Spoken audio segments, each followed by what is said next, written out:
pemirsa, sabda yang diberkati Tuhan, salam sehat dan berkah dalam.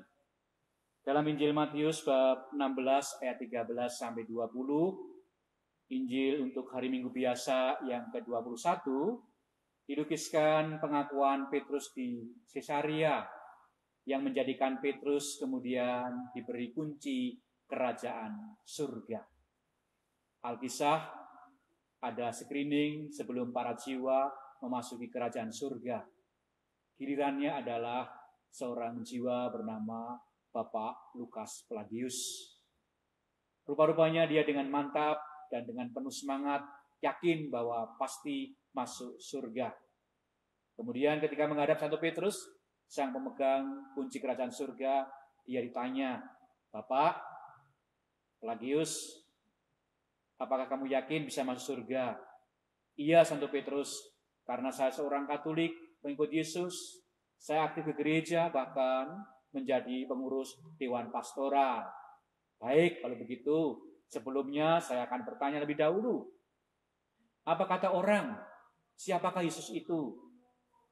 Pelagius menjawab, "Santo Petrus, Yesus itu ada yang mengatakan dia adalah Yohanes Pembaptis.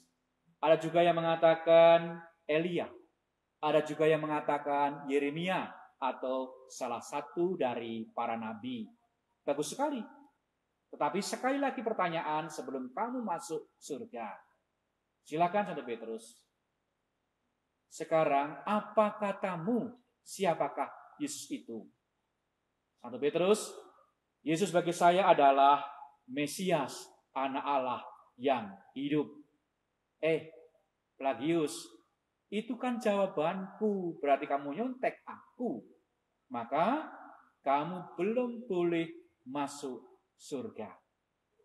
Pelagius dengan sangat kecewa meninggalkan tempat ruang di mana dia di screening dan sambil berpikir apa yang mesti dibuat lagi untuk bisa masuk surga. Para pemirsa, pada sabda yang diberkati Tuhan, itu tadi jawaban Pelagius adalah jawaban Santo Petrus ketika ditanya. Dan itulah jawaban iman Petrus yang sungguh mendalam. Iman yang sungguh merupakan ungkapan hubungan pribadi yang antara dia dengan Tuhan sendiri. Iman yang bersifat pribadi, yang merupakan suatu tanggapan mendalam terhadap sapaan dan kasih pribadi Allah kepadanya. Iman seperti itu bukanlah iman umum ataupun pengetahuan umum akan siapa Allah yang bisa diperoleh dari guru agama, dari perkuliahan, ataupun juga dari perpustakaan, ataupun juga homili-homili yang ada. Tetapi iman itu muncul dari hati yang mendalam karena merasakan sapaan Allah secara pribadi dalam hidupnya. Iman seperti itulah yang juga akan lain antara satu dengan yang lain karena setiap orang disapa secara unik oleh Tuhan dan ia pun mempunyai keunikan untuk menjawab sapaan itu. Para pemirsa, pojok sabda yang diberkati Tuhan, kalau hari ini Yesus bertanya kepada Anda, siapakah aku menurut Anda? Kiranya juga bukan pada tempatnya lagi menjawab, Yesus, menurut orang tua saya, menurut suami atau istri saya, menurut guru agama saya, engkau adalah A, B, C, dan seterusnya. Yang diinginkan Tuhan tampaknya lebih jawaban kita sendiri-sendiri berdasarkan pengalaman, hubungan, dan penghayatan kita akan Tuhan dalam hidup nyata. Maka bisa jadi kita akan mengatakan Yesus itu adalah seorang sahabat karena kita merasa ada sesuatu selalu kita mengeluh, bercurah hati kepadanya.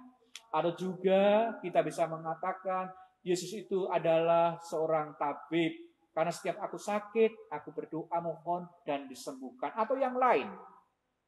Namun bisa jadi jawaban itu akhirnya sulit kita rumuskan, kita ungkapkan dalam ungkapan rumusan yang lengkap. Maka akhirnya seseorang hanya diam dalam kesunyian diri sambil bertunduk berucap, Tuhan, Engkau tak lebih mengerti apa yang ada dalam hatiku. Aku sungguh membutuhkan Engkau. Para pemirsa, pojok sabda yang diberkati Tuhan, siapakah Yesus menurut Anda? Salam sehat dan berkah dalam.